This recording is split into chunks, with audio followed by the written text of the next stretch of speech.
सम्मानीय संत श्री विनय साहेब जी, सत्संग प्रेमी प्रिय भक्त सज्जनों, भक्तिमयी ममता मूर्ति माताओं बहनों प्यारे बच्चों,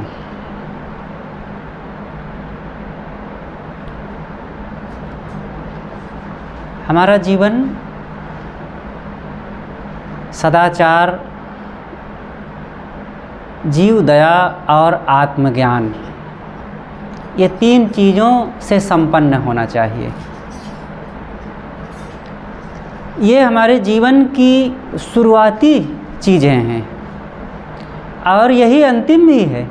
अगर इसको कोई पूरी तरह से समझ ले, इसकी कमाई करे, जीवन में इसका पूरी तरह से आचरण कर ले, तो कुछ बाकी नहीं रह जाएगा।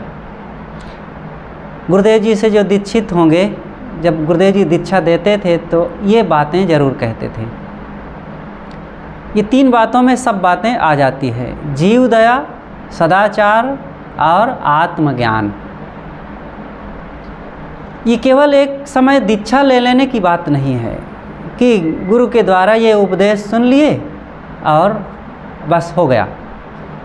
ये हमारे जीवन की संपत्ति है। एक तो बाहर संपत्ति होती है, रुपए पैसे, ज़मीन, प्रॉपर्टी और भी कुछ कीमती चीज़ें जो हो मानी गई हैं, ये बाहर की चीज़ें हैं। बाहर की चीज़ें बाहर रह जाएंगी, लेकिन हमारे मन में जो अनुभूतियाँ हो रही हैं, सुखद दुखद, हर्ष की, शोक की, मोह की, क्लेश की, वो चीज़ों से नहीं है, वो हमारे स्वभाव से है, हमारे कर्मों से है और हमारी कमाई से है। हमने कैसा स्वभाव बना रखा है, हम किन कर्मों में रात दिन डूबे हुए हैं और हमने जीवन में क्या कमाई किया है, इस पर आधारित है हमारी अनुभूतियों का अच्छा होना। हर इंसान आदमी चाहे जितना धनी हो जाए, चाहे जितने रुपए पैसे हो जाएं, चीज़ें हो जाएं, लेकिन अनुभूतियाँ तो उसके वह होगी जो उसने कमाया है। रुपए के बारे में सोचेगा तो कितना सोचेगा, रुपया रुपया थोड़े जपता रहेगा, और जपता भी रहेगा तो वह भी दुखद है। और रुपए से आई हुई तमाम झंझटें या जिन जिन स्रोतों से रुपया आ सकता है, वो प्रपंच सामने रहता है। ऐसे और भी तमाम भौतिक चीज़ों के बारे में, ये देखो सुविधाएं हैं, चीज़ें हैं जीवन गुजर के लिए, इनको गुजारा के लिए कमाओ, मेहनत करो, लाओ, उपयोग करो और फिर हम काम करें अपना। जैसे मकान बनाने के लिए पैसा कमाया गया, मकान बनाया गया और बन गया मकान, अब रहने लग गए। अब मकान के बारे में थोड़े कोई रात दिन सोचता रहता है। जब तक बना रहे थे तब तक मकान के बारे में सोच रहे थे, व्यवस्था कर रहे थे, पैसा इकट्ठा कर रहे थे और बनाए भी अच्छे से बनाए। अब बन गया, रंग पोत गया, रहने लग गए, अब सोच और कुछ रहे हैं। आपस में खाने पीने के, संगठन के बारे में, मेल मिलाप के बारे में, खुशियों के बारे में, शांति से जीने के बारे में सोच रहे हैं। तो ये बाहर की चीज़ें काम करो और छोड़ो, आगे बढ़ो। गुरुदेव जी कहा करते थे कि बाहर की चीज़ें करड़ी हैं और मेरी अपनी आत्मा जपनी है। करड़ी और जपनी, बाहर के कर्तव्य करो लेकिन जाप ना करो उनका, जाप करो अपने आत्मा का। जो लोग बाहर परोक्ष में मानते हैं वो भगवान का जाप करें। अगर कोई बाहर ही कुछ मानता है तो वो भी यही कहेगा कि काम धाम, रुपया पैसा, ज़मीन मकान का जाप ना करो, भगवान का जाप करो। हम लोग कहते हैं आत्मा को जाप करो, अपने स्वरूप का जाप करो कि मैं कौन हूँ। तो आइए इन मूल मुद्दों पर थोड़ी सी चर्चा करें। पहली बात है जीव दया। सब इंसान को, सभी प्राणियों को जीव दया की ज़रूरत है। हम भी एक जीव हैं और दूसरे प्राणी भी जीव हैं। हमको जैसे दुख दर्द पसंद नहीं है, हमें कोई पीड़ा दे, कांटा चुभा दे, डंडों से मारे, गाली दे, हमारा अपमान करे, हमको पसंद नहीं है। तो ऐसे ही दूसरे जीवों को भी दुख पसंद नहीं है। जो हम चाहते हैं वही दूसरों को देना शुरू कर दें, वो हमें मिलने लग जाएगा। हम क्या चाहते हैं? हम प्रेम चाहते हैं, दया चाहते हैं, क्षमा चाहते हैं, दूसरे का सहयोग चाहते हैं, सम्मान चाहते हैं, खुशियाँ चाहते हैं। तो यही दूसरों को देना शुरू कर दें। किसी को कष्ट ना दो, किसी को दुख मत दो। जो लोग दूसरे जीवों को जीव मानते ही नहीं हैं। एक जगह हम थे तो पढ़े लिखे कुछ बच्चे थे, उन्होंने कहा कि साहब इन दूसरे जो प्राणी हैं, जानवर हैं, इनको हम लोगों के मनुष्यों के खाने के लिए ही तो बनाया गया है। बहुत लोग ऐसा तर्क देते रहते हैं कि अन्य जानवरों को मनुष्यों के खाने के लिए बनाया गया है। किसने बनाया है? किसने आपसे कहा है कि तुम्हारे खाने के लिए सब बनाए गए हैं? ये आपने ही तो सोच रखा है ना।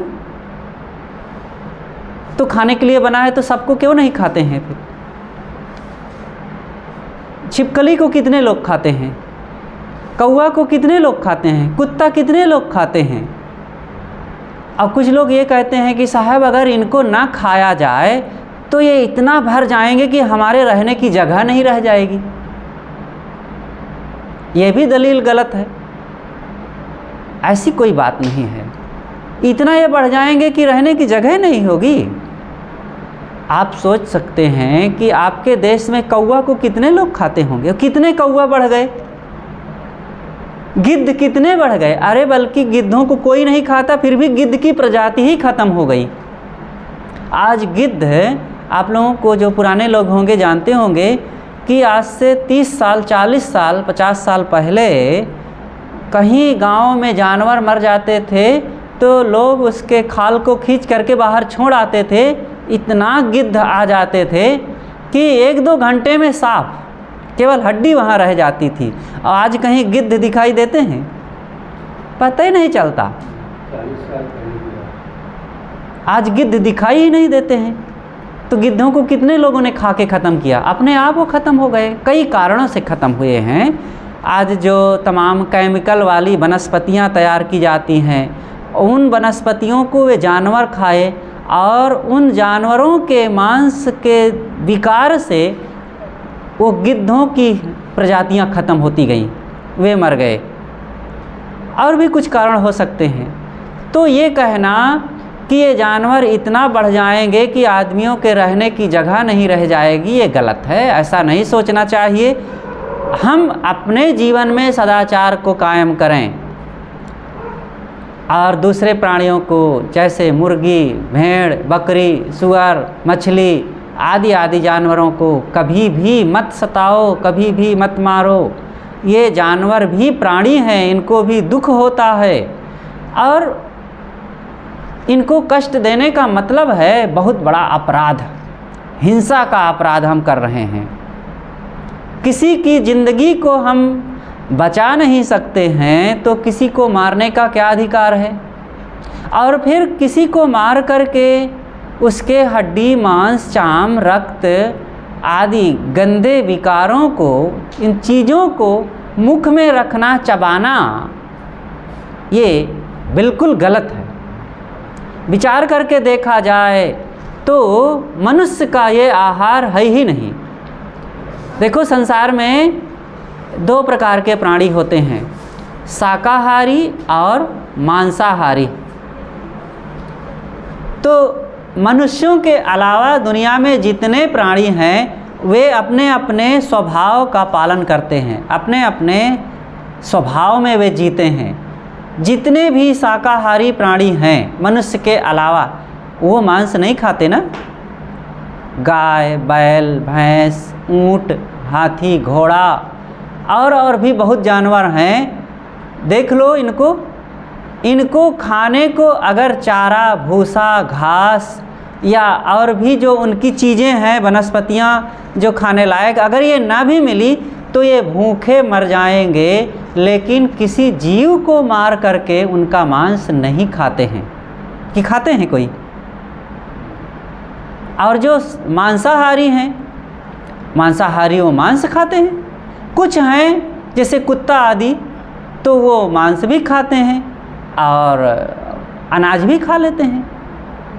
लेकिन मनुष्य एक ऐसा प्राणी है, इसको तो प्रकृति ने स्वाभाविक शाकाहारी ही बनाया है ना। आप लोग ये भी जानते हैं शाकाहारी और मांसाहारी प्राणियों के शरीर की बनावट अलग अलग है ना। शाकाहारी जितने भी प्राणी हैं, उनके दांत, उनके नाखून, उनकी आंत, उनकी आँख और उनके त्वचा, ये सब अलग तरीके की है। नाखून नुकीले, दांत नुकीले हैं जितने मांसाहारी हैं, ताकि वे दांत से नोचकर और नाखून से फाड़ करके खा सकें। उनकी आँखों में वो ज्योति है कि वो रात के अंधेरे में भी शिकार को पकड़ सकें, तो अंधेरे में भी वो देखने की उनके पास क्षमता होती है। कुत्ता, बिल्ली, शेर, बाघ आदि जितने जानवर जंगली जो मांसाहारी हैं, वो रात में शिकार करते हैं ना, तो रात के घोर अंधेरे में भी वो पकड़ सकें जानवरों को, इसलिए उनको रात में दिखता है। हम लोगों को दिखता है रात में? नहीं दिखता ना।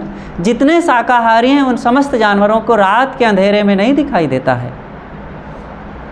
और मांसाहारी जानवरों की आंत छोटी होती है ताकि वो जल्दी से डाइजेस्ट कर सकें, नहीं तो अंदर सड़ेगा और रोगी हो जाएंगे।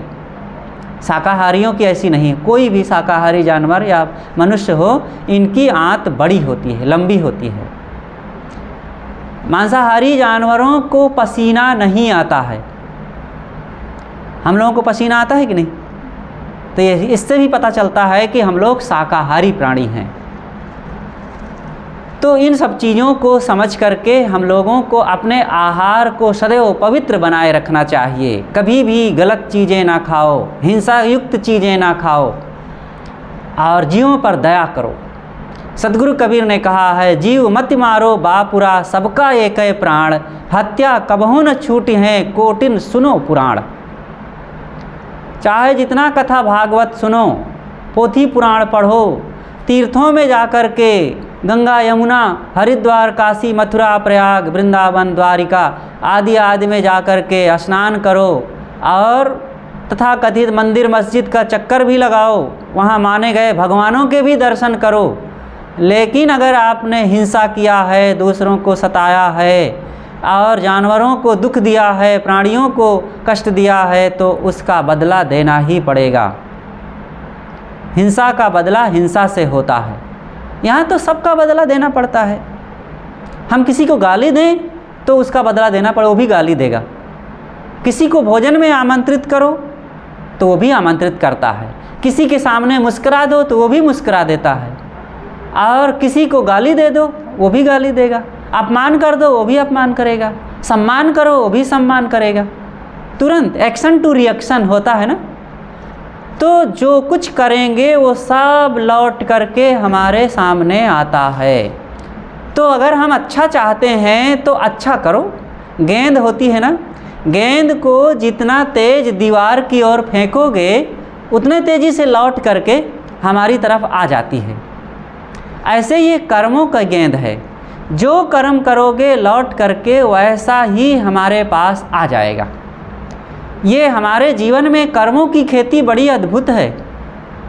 ज़मीन में जो खेती की जाती है वहाँ भी बड़ी अद्भुत है कि एक बीज बो तो एक बीज से 100 बीज तैयार हो जाता है। एक बीज बोओगे, उस बीज से एक पौधा होगा, उसमें कई शाखाएं होंगी, उन शाखाओं में कई बालियां होंगी और वो सब बालियों का दाना गेहूं का हो, धान का हो, 100 बीज कम से कम हो जाता है। और ऐसे कर्मों का भी नियम है। हम एक को गाली देंगे, एक को दुख देंगे तो समझ लीजिए कि बहुत लोगों को दुख दे रहे हैं, बहुतों को गाली दे रहे हैं और वो हमारे आदत में बन जाएगी और दूसरों के कानों में जाकर के वो आवाज़ बहुतों को हलचल मचाएगी और वो सब का प्रभाव एक ना एक दिन आएगा। और कैसा आएगा? खूब बढ़ करके आएगा। इसलिए सदैव सबको ध्यान रखना चाहिए कि जीवों को मत सताओ। बन सके जहाँ तक दया करो।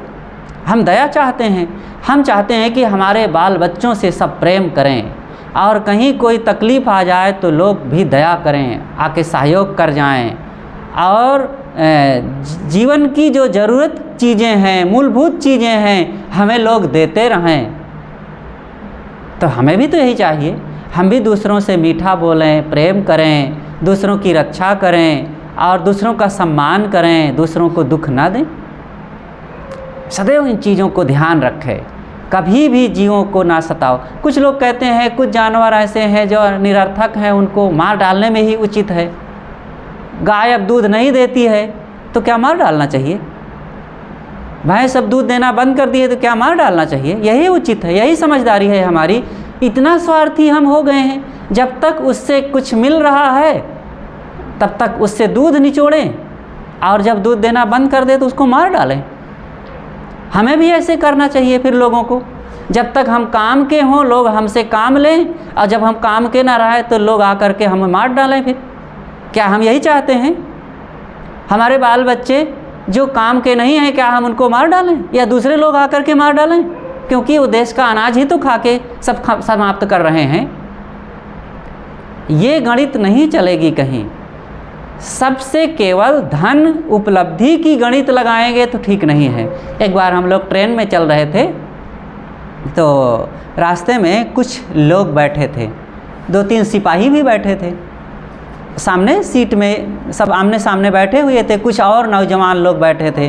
तो धीरे धीरे वह लोग आपस में बात करने लगे कि भारत में ये साधु लोग अगर ना होते तो भारत की कुछ और ही उन्नति हो गई होती, क्योंकि ये लोग कुछ कमाते नहीं, कुछ मेहनत करते नहीं, और देश का केवल अनाज खा खा करके भार बने हुए हैं। अब ऐसे ही काफ़ी उनकी चर्चाएं बढ़ती जा रही थी। तब उनसे फिर कुछ चर्चा किया गया कि भैया क्या केवल अनाज पैदा करना ही देश का सबसे बड़ा काम करना है, और जो खेती करता है, हल जोतता है, वही खाने का अधिकारी है और दूसरे लोग नहीं हैं? अगर ऐसा ही है तो फिर ये डॉक्टर लोग तो कोई हल नहीं जोतते हैं, कोई अनाज नहीं पैदा करते हैं, मास्टर भी ऐसा कुछ नहीं करता है, और मोटी रकम लेते हैं ये लोग। वकील भी कुछ नहीं पैदा करता, पुलिस नेता ये लोग तो कुछ नहीं पैदा करते हैं, और फिर भी ये सब लोग बहुत ज़्यादा समाज से पैसा लेते हैं और खाते हैं।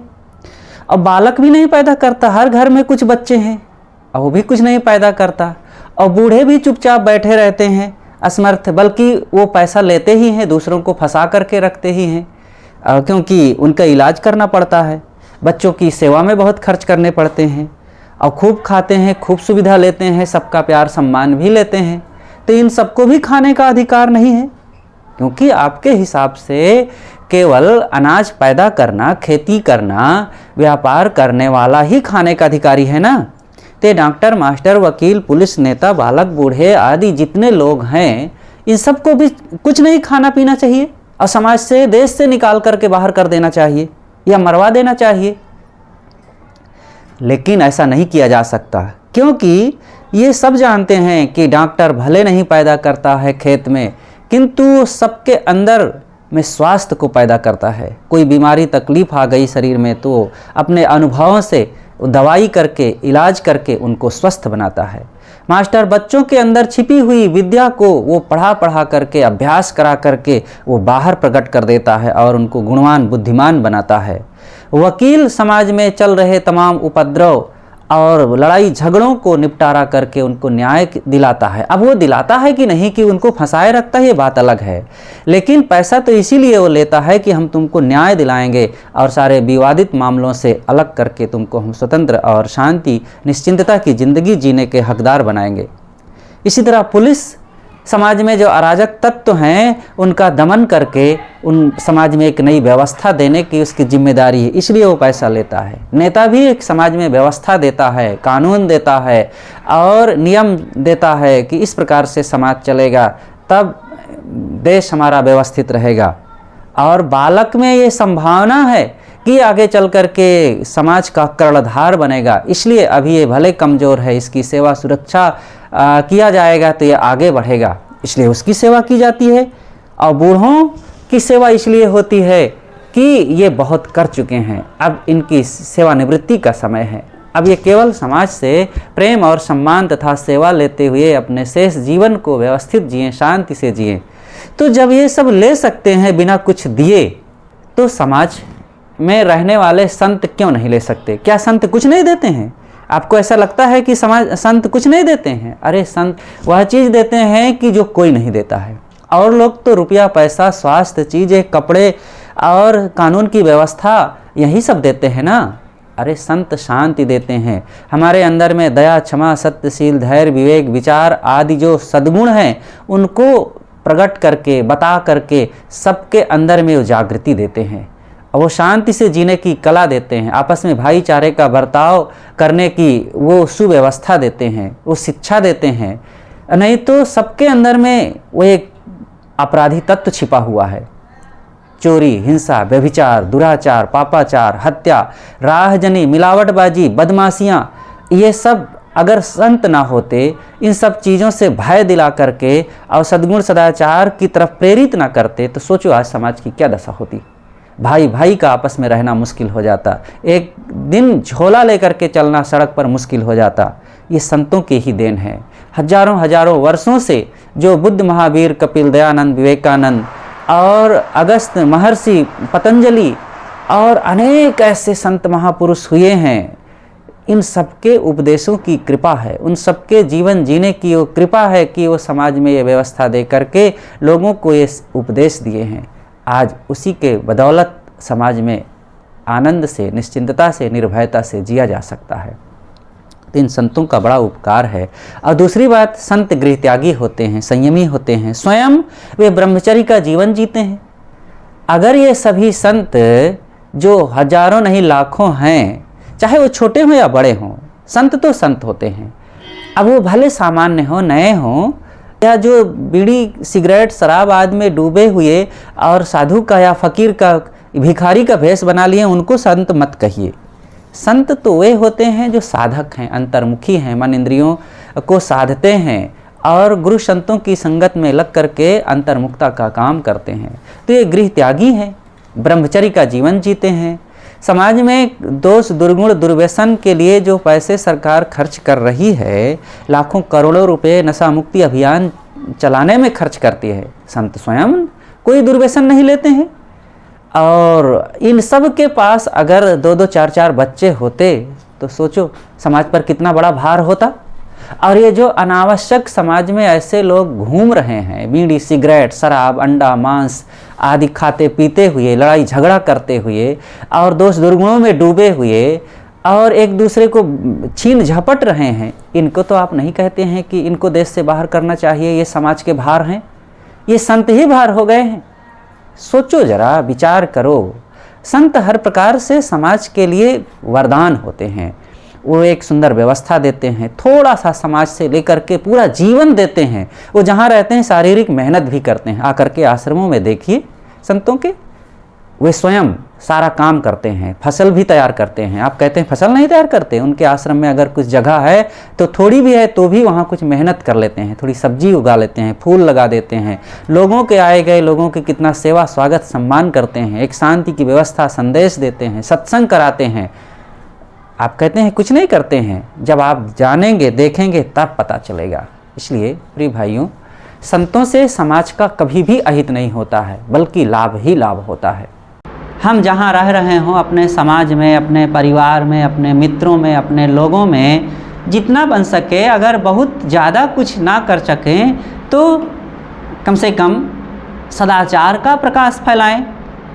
सदाचार के प्रथम आधार में है कि दुर्व्यसनों का त्याग, दुर्व्यसन ना करें, दूसरों में ना दुर्व्यसन फैलाएं, ना स्वयं दुर्व्यसन करें। और दुर्व्यसन में सबसे मोटी चीज़ें हैं कि पान, बीड़ी, तंबाकू, सिगरेट आदि का त्याग करें।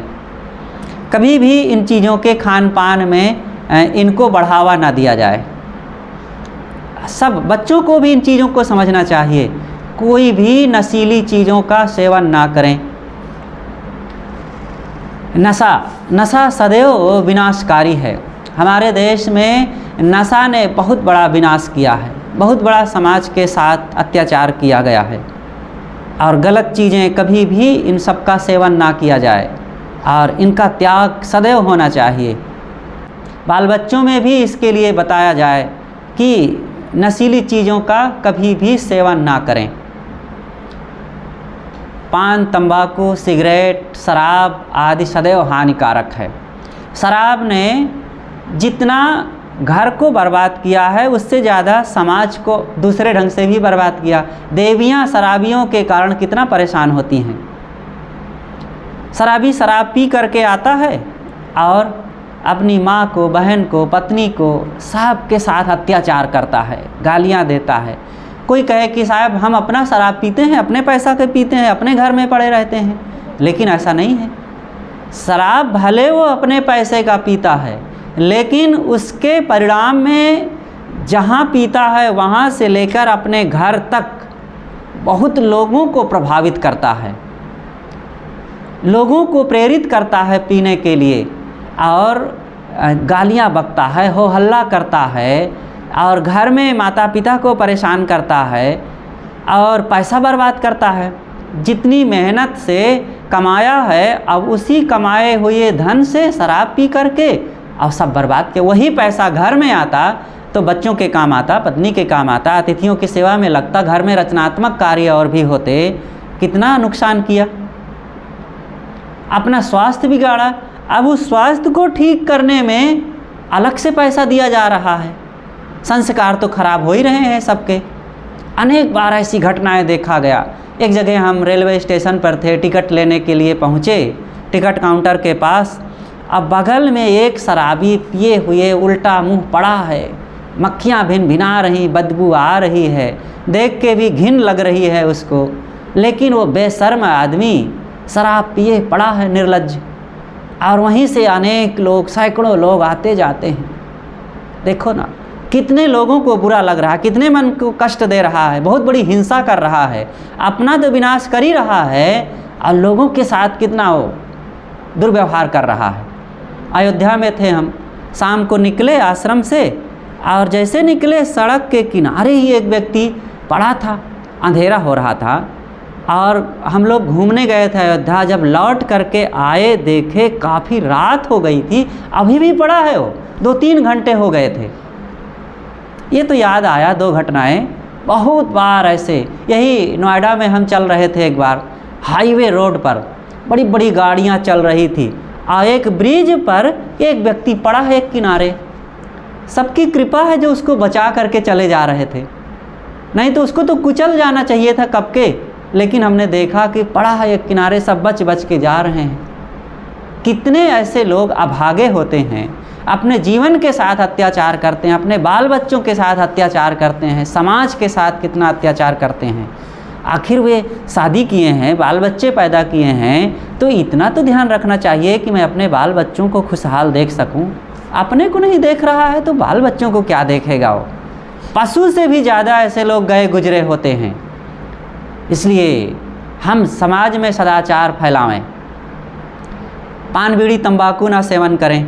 एक व्यक्ति था तो उसका बच्चा बीमार था तो पति और पत्नी दोनों मिलकर के बच्चे को ले गए। बच्चे की उम्र रही होगी ज़्यादा से ज़्यादा 8-9 साल की, 10 साल की रही होगी अधिकतम। तो डॉक्टर ने देखा और कहा कि ले जाओ, ये दवाइयाँ खिलाना, 15 दिन के बाद फिर से ले आना। और जब ले आए तो 5 दिन के बाद ही फिर से ले जाना पड़ा, क्योंकि उसकी बहुत ज़्यादा तबीयत बिगड़ गई। तो डॉक्टर ने कहा कि अरे क्या हुआ, मैंने 15 दिन के बाद कहा था, तुम्हें 5 दिन में ही लाना पड़ गया।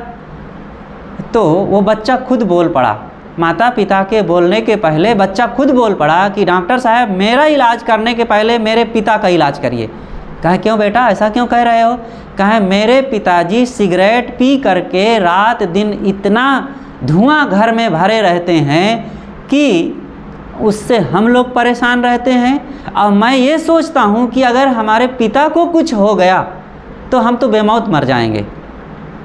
देखो एक छोटा बच्चा 10 साल का, वो अपनी बीमारी से जितना परेशान और दुखी नहीं है, अपने पिता की तकलीफ़ को, संभावना को देख करके वो परेशान हो रहा है कि रात दिन इतना सिगरेट ये पीते हैं, इनको कुछ हो जाएगा तो हम लोगों का कैसे समय बीतेगा। तो ये भी एक कितना विनाश का कारण है ना। सभी दुर्व्यसनों का त्याग करें। और सदाचार में और भी कई चीज़ हैं। सद आचार, सद माने सत्य, सही, आचार माने आचरण। हमारे आचरण में ये दुर्व्यसन तो एक कड़ी ही है, और भी बातें हैं। हमारा खान पान सही हो। खान पान में जैसे पहले ही मैंने कहा कि अंडा मांसाहार का त्याग होना चाहिए। कितने ऐसे डॉक्टर हैं जो ये बताने लगते हैं कि अंडा खाओ तब तुम्हारी तबीयत जल्दी ठीक हो जाएगी, अंडा खाओ तो तुम्हें प्रोटीन विटामिन मिलेगी, स्वास्थ्य बढ़िया हो जाएगा। ऐसे डॉक्टरों की बात कभी भी मत मानो। ये जाने अनजाने में आपको हिंसक और हत्यारा बना रहे हैं। आपके संयम, सदाचार और सद्गुणों को वे नष्ट कर रहे हैं, आपकी पवित्रता को वे छीन रहे हैं। और फिर किसी की जान ले करके उसके मांस को खा करके हमारा शरीर थोड़ा स्वस्थ हो भी जाए तो हम कितने दिन शरीर को स्वस्थ बनाए रख सकेंगे। सभी प्राणियों के शरीर में कुछ ना कुछ रोग होता है, और उसको अगर हम खाएंगे तो वह रोग हमारे शरीर में भी आएंगे। और फिर ताकत की बात है, प्रोटीन, विटामिन और कैल्शियम आदि की बातें हैं, तो खाद्य पदार्थों में बहुत सारी ऐसी चीज़ें हैं जिसमें भरपूर प्रोटीन, विटामिन है। कितने ऐसे दलहन है, तिलहन है, अनाज है, और फल फूल हैं, मेवे हैं, दूध दही है। दूध दही खाओ। कितने ऐसे लोग हैं जो दूध दही को तो मांसाहार सिद्ध कर रहे हैं, और मांस अंडा अपना खुद खा रहे हैं, मांस खाने में भेद नहीं मान रहे हैं, और कहते हैं दूध तो साहब पशुओं से मिलता है, वो तो मांसाहार है। कैसी उनकी सोच है। वही लोग पत्थर में कहते हैं भगवान है, और इन प्राणियों में उनको भगवान दिखता ही नहीं है। जहाँ पर जान नहीं है वहाँ भगवान मान लिए, और जहाँ पर जान है, दुख दर्द होता है, उनको कुछ ना समझे और उनकी हिंसा कर डाले, उनको मार डाले, छुरा चाकू से काट डाले। ये है हमारी धार्मिकता, हमारे समाज की। इसीलिए सद्गुरु कबीर ने कहा, जहाँ दया तहाँ धर्म है, जहाँ लोभ तहाँ पाप, जहाँ क्रोध तहाँ काल है, जहाँ क्षमा तहाँ आप। दयावान बनो। जिसके दिल में दया का खजाना नहीं, खाली राम नाम कहने से क्या फ़ायदा।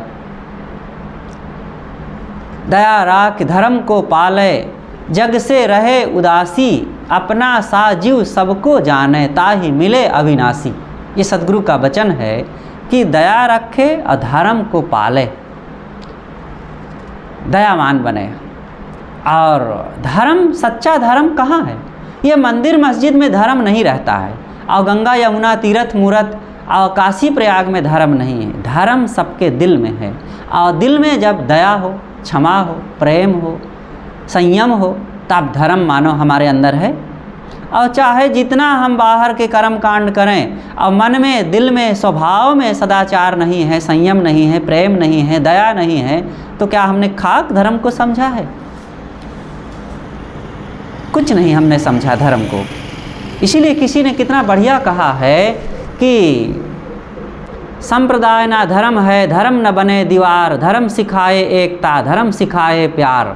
धर्म न हिंदू बौद्ध है, धर्म न मुस्लिम जैन, धर्म चित्त की शुद्धता, धर्म शांति सुख चैन। तो ये मत पंथ संप्रदाय, मंदिर मस्जिद, ये सब धर्म नहीं है। धर्म सबका एक ही है। ये हिंदू मुसलमान सिख ईसाई ये संप्रदाय हैं, सब संप्रदाय। अधर्म है दया। अब ये देखिए, दया किसको नहीं चाहिए? हिंदू को नहीं चाहिए, कि मुसलमान को नहीं चाहिए, सिख को नहीं चाहिए, कि ईसाई को नहीं चाहिए। कौन भला कह सकता है कि दया मुझे नहीं चाहिए, क्षमा नहीं चाहिए, प्रेम नहीं चाहिए, और संतोष नहीं चाहिए, धैर्य नहीं चाहिए, विनम्रता नहीं चाहिए? ये सार्वजनिक है, सार्वभौमिक है, सबके लिए कल्याणकारी है, और सभी देश काल परिस्थिति में रहने वाले लोगों के लिए उपयोगी है। ये असली धर्म है, और इसी को सबको उपयोग करना चाहिए जीवन में। तो ये सब सदाचार है। सदाचार में इंद्रियों का संयम। हमारे पास कितनी इंद्रियां हैं बताओ हैप्पी जी? 5। 5 इंद्रियां हैं, आँख, नाक, कान, जीभ, चाम। ये 5 ज्ञानेंद्रियां और 5 कर्मेंद्रियां हैं, और इन सब को संयमित रखना ये भी हमारा सदाचार है। इंद्रियों को चंचल ना करो, इंद्रियों में वासनाएं ना अनावश्यक उत्पन्न करो, इंद्रियों में लोभ लालच ना उत्पन्न करो, क्रोध हिंसा ना उत्पन्न करो, क्योंकि इससे हम स्वयं दुखी होंगे और दूसरों को दुख होगा। कोई भी जो अधर्म है, अधर्म का परिणाम ही होता है स्वयं को दुखी बनाना और दूसरे को दुख देना। और धर्म जहाँ होगा वहाँ स्वयं सुखी बनेंगे और दूसरे भी सुखी हो गए। जैसे कि सोचो, हमने क्रोध किया तो क्रोध से अपना लाभ हुआ कि दूसरे का लाभ हुआ? बल्कि दोनों का नुकसान, हमारा भी नुकसान, हमारा मन झुंझलाया और अनावश्यक उत्तेजित हो गए और दूसरे को कटु बोले, अपमान कर दिए, गालियां दे दिए, मार भी दिए। वही क्रोध के कारण अनेक तकलीफ़ें हुई। और दोनों तरफ ये द्विधार वाला औजार है। ये क्रोध, लोभ, मोह, काम, वासनाएं जितनी हैं, जितने दोष दुर्गुण हैं, ये दुधारी हैं, 2 धार इसके हैं। अपने को भी वो मारता है, दूसरे को भी मारता है। और ये सद्गुण जितने हैं, सदाचार के अंग जितने हैं, दया, क्षमा, सत्यशील, धैर्य, विवेक, विचार, गुरु भक्ति, प्रेम, संयम, ये ऐसे हैं कि ये दोनों तरफ से प्रेम देते हैं, हमको भी और दूसरे को भी। इस जीवन के साथ भी, जीवन के बाद भी, LIC वालों का ये स्वर आप लोगों ने सुना होगा ना, जीवन के साथ भी, जीवन के बाद भी आपका लाभ देता रहेगा। ऐसे ही आप जब सद्गुणों को अपनाएंगे, सदाचार को अपनाएंगे, तो आज खुश रहेंगे, आगे खुश रहेंगे। इस जीवन के साथ भी, इस जीवन के बाद भी, अपनों के साथ भी, अपने साथ भी। इसलिए इन चीज़ों का उपयोग करो, संयम का पालन हो। संयम, जो विवाहित नहीं हैं, बच्चे हैं, वे पढ़ाई करें, संयम से रहें, खान पान में संयम रखें, आँखों में संयम रखें, इधर उधर नज़र को चंचल ना करें और अनावश्यक मित्र मंडली के चक्कर में ना पड़ें।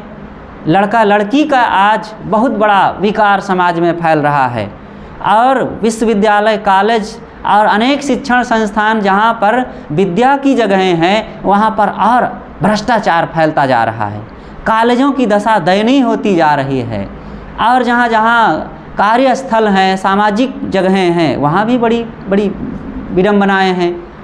तो संयम का पालन हो। जब तक पढ़ाई हो रही हो विद्यार्थी को, तो बड़ा संयम का जीवन जीना चाहिए।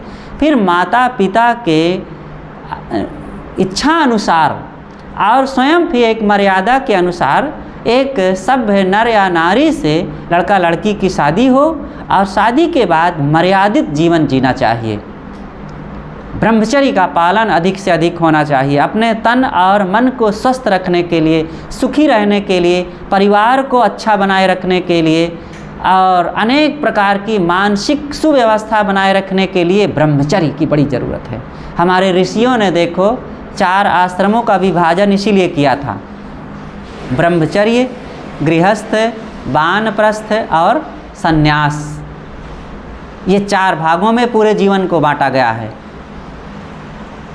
20-25 वर्ष की अवस्था तक ब्रह्मचर्य, 25 तक पूरा, फिर 25 के बाद जब विवाह हो जाए तो फिर गृहस्थी जीवन में, और फिर 40-50 तक गृहस्थी में रह करके 1-2 बच्चे हो गए, और उसके बाद फिर वानप्रस्थी बन जाओ।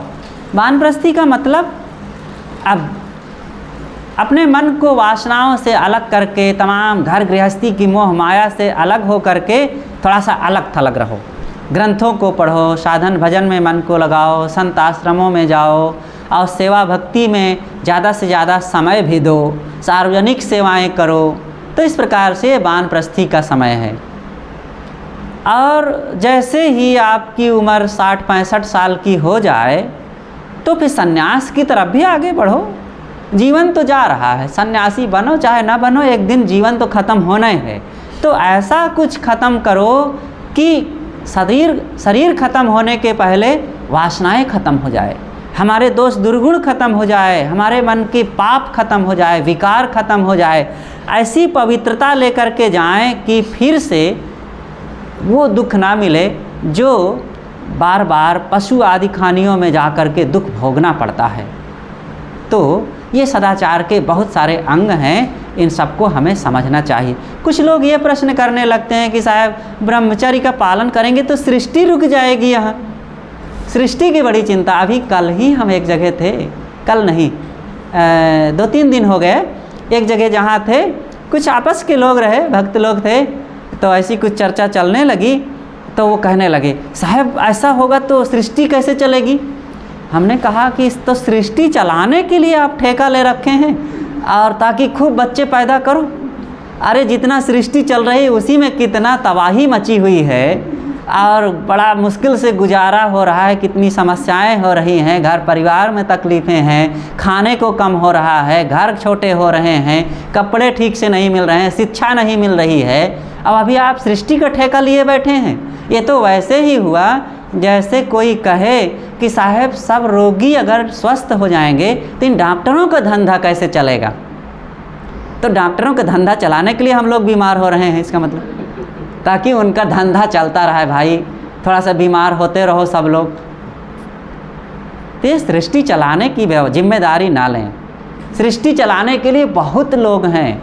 जिसको सुखी होना हो सुखी बनो और अपने जीवन को हल्का बनाओ, निर्भर बनाओ, प्रसन्न बनाओ, निश्चिंत बनाओ और आत्म शांति की तरफ बढ़ो। अपने आप को पहचानो। ये जीवन बड़ा अनमोल है। अंतिम बात है आत्मज्ञान। आत्मज्ञान संसार में सर्वश्रेष्ठ ज्ञान है। चाहे जितना आप इतिहास, भूगोल, गणित, विज्ञान पढ़ लो, कंप्यूटर, गाड़ी मोटर, इंजीनियरिंग, वकालत और राजनीति की और तमाम कलाएं, विद्याएं, मकान बनाना, नाचना गाना, ये सब सीख लो। बड़े कुशल और हजारों लाखों में ऐसा टैलेंट आप दिखा दें कि तालियों की गड़गड़ाहट लोग बजाते रह जाएं और वाहवाही होती रह जाए, फूल माला पहनाने लग जाएं आपको और नाम छप जाए आपका अखबारों में, पेपर में, मीडिया में फैल जाए। ये सब अच्छी बात है, लेकिन इन तमाम योग्यताओं से, उपलब्धियों से, आपके इन तमाम टैलेंट से दुख नहीं मिटेगा।